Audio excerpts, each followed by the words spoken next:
Shalom, Bapak Ibu Saudara yang dikasihi Tuhan. Kita jumpa lagi dalam channel YouTube Protopologi, sebuah channel YouTube dari Pendeta Sudarmanto. Mungkin Bapak mau sapa pecinta channel Bapak dulu? Silakan. Ya, baik, salam Bapak Ibu sekalian. Kita jumpa lagi ya dalam pokok pembahasan yang pasti merupakan jawaban terhadap isu-isu atau tren yang biasanya marak pada akhir tahun. Percakapan kami pada saat ini, saya dapat kehormatan khusus didampingi oleh Pak Freddy Purwanto. Terima kasih, Pak. Bapak Ibu Saudara yang dikasihi Tuhan, dalam siaran kali ini kita akan membahas satu tema yang itu ngeri-ngeri sedap nih. Ramalan maut 2021. Ramalan maut 2021. Nah, mengapa kita membahas hal ini? Karena ini menarik gitu. Ada banyak pertanyaan-pertanyaan yang masuk terkait dengan apa yang terjadi di tahun 2021.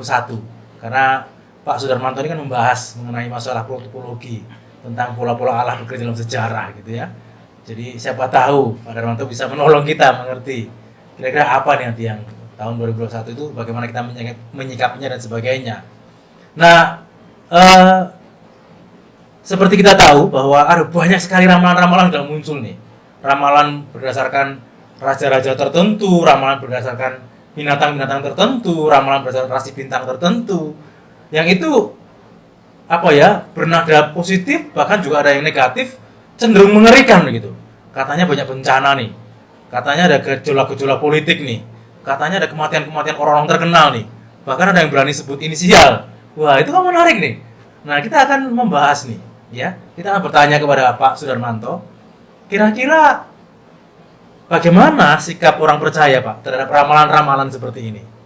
Ya. Silakan, Pak. Iya, Mas Freddy, ini memang menarik sekali.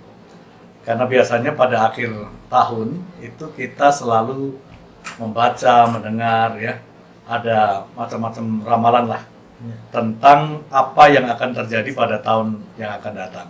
Nah, itu setiap tahun pasti selalu begitu ya. Nah, ramalan-ramalan itu tentu saja didasarkan pada pemikiran-pemikiran tertentu ya. Ada juga kepercayaan-kepercayaan tertentu. Berdasarkan juga perhitungan-perhitungan tertentu.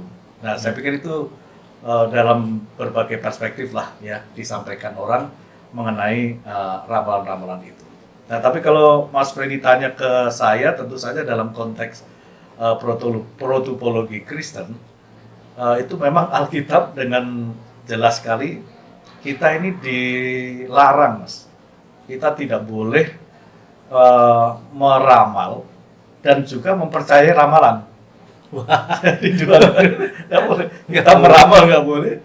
Kita juga mempercayai ramalan juga nggak boleh. Iya. Nah, itu memang kalau kita melihatnya dari sisi Alkitab memang begitu. Iya.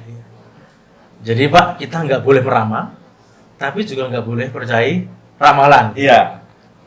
Ya, tapi ada pertanyaan yang muncul, Pak.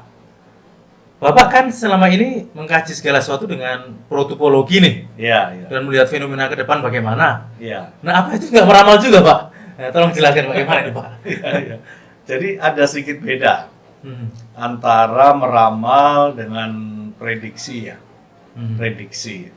Kalau meramal itu memang kecenderungannya didasarkan pada satu kekuatan supranatural tertentu. Ya, berdasarkan keyakinan terhadap hal itu, berdasarkan kepercayaan terhadap hal itu. Tapi kalau prediksi itu memang lebih bersifat penggunaan logika lah, ya, penggunaan logika secara rasional dengan data-data yang objektif. Nah, misalnya kalau para ekonom memprediksi bagaimana nih tren ekonomi tahun depan. Nah, itu kan tentu sudah ada ada data-data sekian tahun terakhir atau tren tahun 2019 ini, kemudian nanti berdasarkan angka-angkanya lalu tahun depan seperti apa itu ya, itu kan pasti ada kalkulasinya ini. Mas Freddy kan sarjana ekonomi juga kan. Iya. Pasti sedikit banyak pasti tahu tentang itu. Nah, itu prediksi. Jadi ada data objektifnya yang bisa dijadikan dasar gitu kan. Nah, begitu juga kalau saya menggunakan protopologi. Jadi protopologi itu kan didasarkan pada objektivitas kebenaran sejarah dan juga di dalam Alkitab. Nah, karena di dalam Alkitab itu ternyata setelah kita menelisik lebih teliti, itu ternyata memang Allah bekerja itu dengan pola-pola yang ada. Jadi kalau kita perhatikan sejarah umat Israel ya, kemudian sepanjang sejarah gereja dan bahkan masa kini, itu sebenarnya ada pola-pola yang mirip-mirip aja itu. Yang saya sebut ya, sejarah itu seperti spiral progresif. Jadi maju, mundur, maju lagi, ya seperti gerakan spiral gitu. Tapi nanti makin lama makin mencapai tujuan tertingginya. Nah, jadi cara memprediksi berdasarkan protopologi itu didasarkan pada pola-pola yang sudah ada. Jadi bukan sesuatu yang baru apa ya istilahnya dapat wangsit dari mana gitu ya, atau dapat mimpi atau dapat penglihatan dari mana, enggak. Tapi kita memang meneliti Alkitab, lalu kita menemukan pola-polanya, kemudian kita melihat tren masa kini, ini kayaknya tendensinya kemana ini.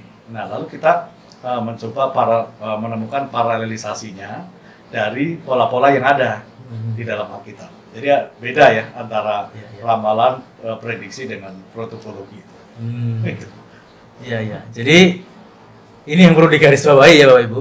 Jadi dengan protopologi ini Pak Sudarmanto nggak jadi peramal gitu, tapi melihat bagaimana pola-pola Allah dalam sejarah, lalu melihat, menganalisis untuk melihat paralelisme ke depan bagaimana gitu. Jadi bukan meramalkan, beda. Dan yang perlu digarisbawahi lagi bahwa protopologi ini dasarnya jelas, firman Tuhan. Ya, karena itu dasar yang paling kokoh tuh. Ya. Dan menariknya begini Pak Dar. Ya, karena kan banyak orang ini akhirnya percaya ini dengan ramalan-ramalan. Ya. Karena setiap orang punya tendensius ke peramal ini karena bisa dilihat bahwa ramalan mereka itu ada yang terjadi nih. Nah, itu bagaimana Pak gitu? Kenapa kita dilarang mempercayai ramalan? Padahal ada yang terjadi. Nah, ini bagaimana Pak itu? Iya, nah itu yang menarik kan. Dalam tanda petik itu juga bisa mengecoh banyak orang ya. Karena begini, mengapa di Alkitab kita itu meramal dan mempercayai ramalan itu dilarang? Karena meramal itu dikategorikan sebagai salah satu bentuk aktivitas roh meramal.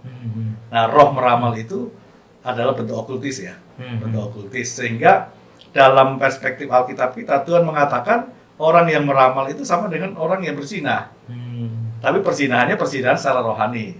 Yaitu bahwa kalau orang itu dikuasai oleh roh meramal, maka dia itu sebenarnya menyembah roh lain, bukan roh Allah. Nah, oleh karena itu Allah merasa diduakan di situ.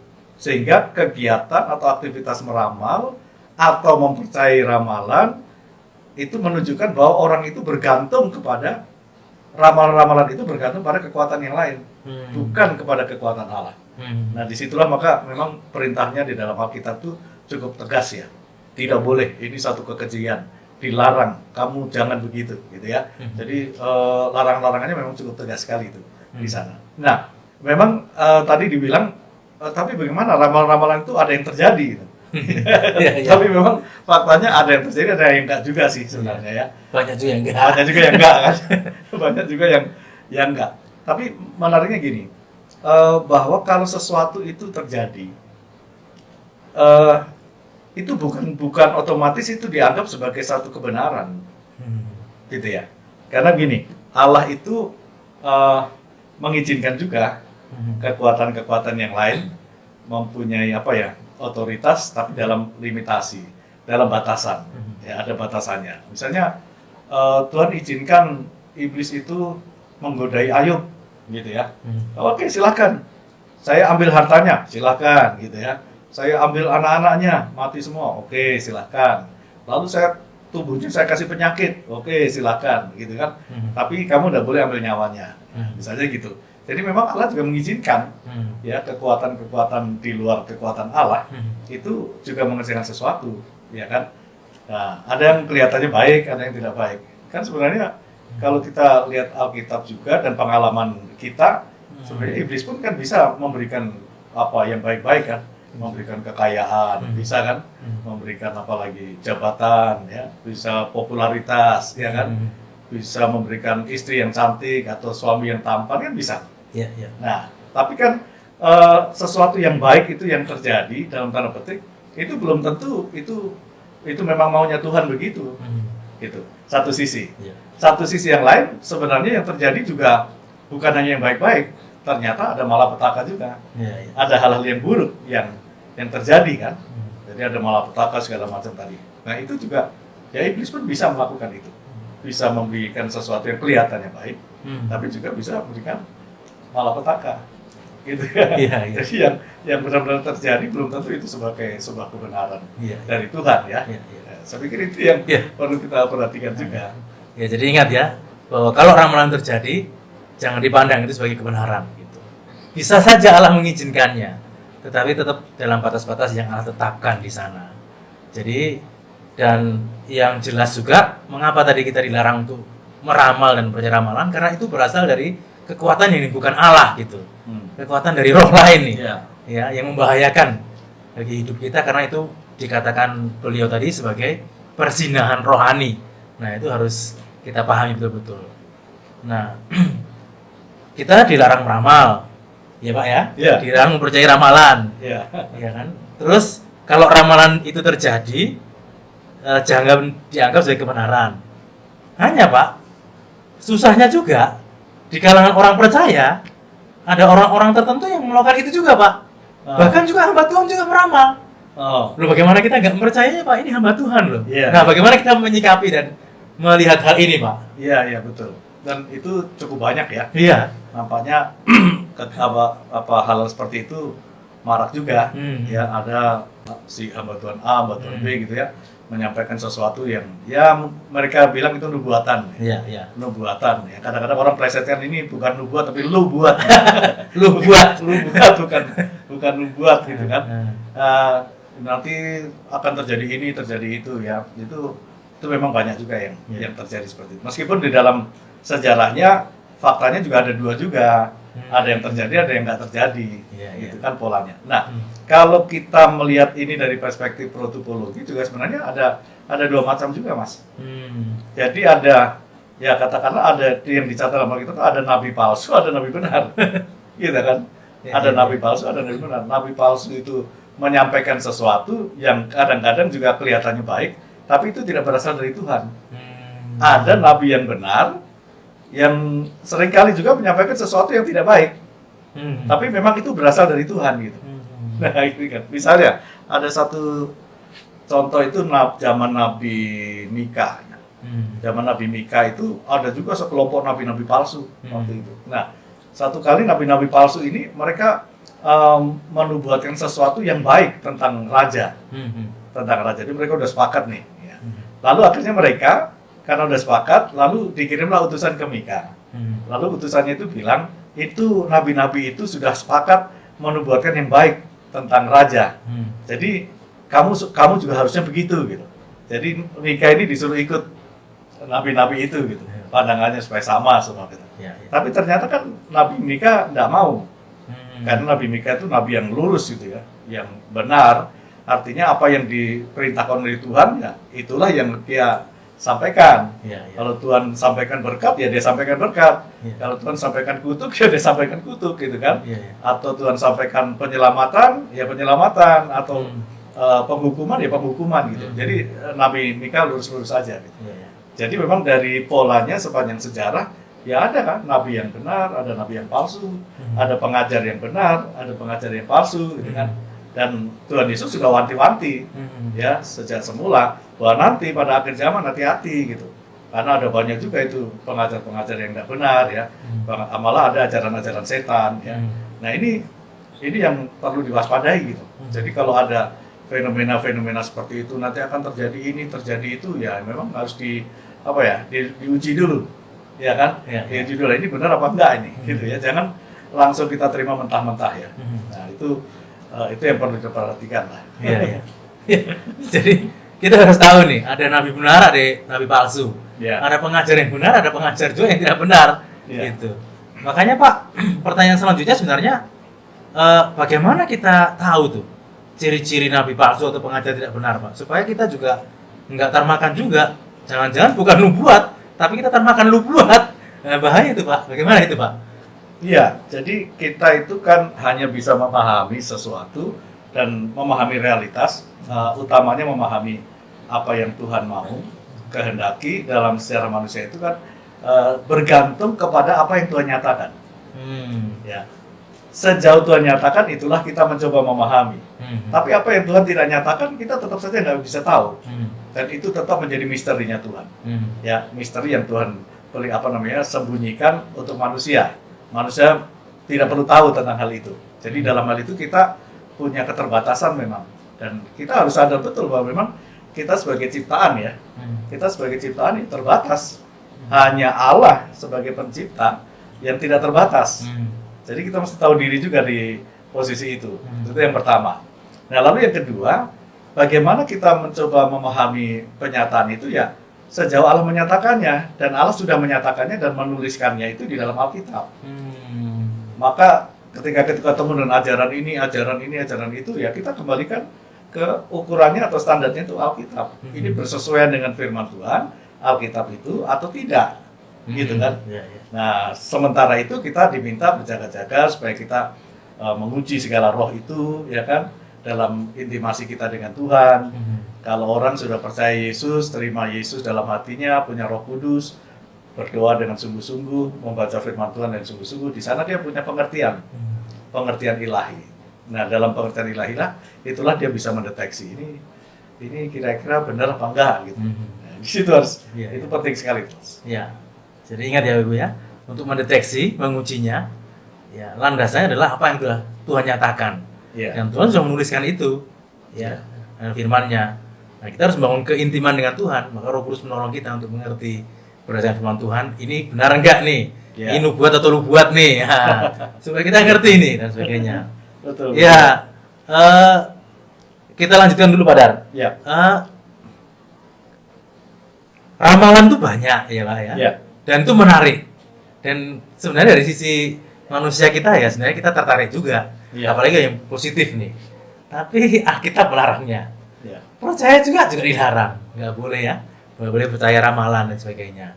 Dari hamba Tuhan kita harus juga melihat dari sisi firman Tuhan, mengujinya, apakah ini benar dari Tuhan atau bukan dan sebagainya. Nah kalau itu semua ramalan ya meramal nggak boleh, percaya ramalan juga nggak boleh. Lalu bagaimana Pak kita menyikapi masa depan kita gitu? Karena ini tahun 2020 sudah mau selesai nih Pak. Ya. Kita sudah mau masuk 2021. Dan kita akan terus melanjutkan kehidupan kita dengan masa depan yang mungkin kita nggak tahu sekarang nih. Nah, bagaimana kita menyikapi masa depan itu Pak? Jadi tadi saya sudah katakan bahwa Tuhan itu ingin diketahui oleh umatnya, maka dia menyatakan dirinya. Jika Tuhan tidak menyatakan dirinya, maka sebenarnya manusia tidak pernah tahu tentang dia. Iya kan? Tentang dia. Nah, ketika orang kemudian percaya kepada Tuhan Yesus, lalu dia hidup bersama-sama dengan Tuhan Yesus. Sebagai seorang percaya itu ada satu ikatan dalam kehidupan ya. Yesus dalam dia dalam Yesus. Dia akan hidupnya dituntun, dibimbing oleh Roh Kudus. Nah, pasti Tuhan akan memimpin orang percaya ini sesuai dengan tujuannya. Karena Tuhan pasti punya tujuan kan? Punya tujuan. Hanya Tuhan tidak langsung menjelaskannya itu sekali jadi gitu. Dari A sampai Z gitu. Tidak, tapi Tuhan kan membukanya membimbingnya itu step by step gitu. Dan langkah demi langkah ya, satu persatu. Misalnya kalau kita ambil contoh Yusuf kisah Yusuf ya di dalam Alkitab. Dia kan dari kecil dia sudah mengalami penyataan Tuhan tuh. Dia kan bermimpi ya, ada 12 berkas ya, lalu semuanya tunduk pada satu yang di tengah gitu kan.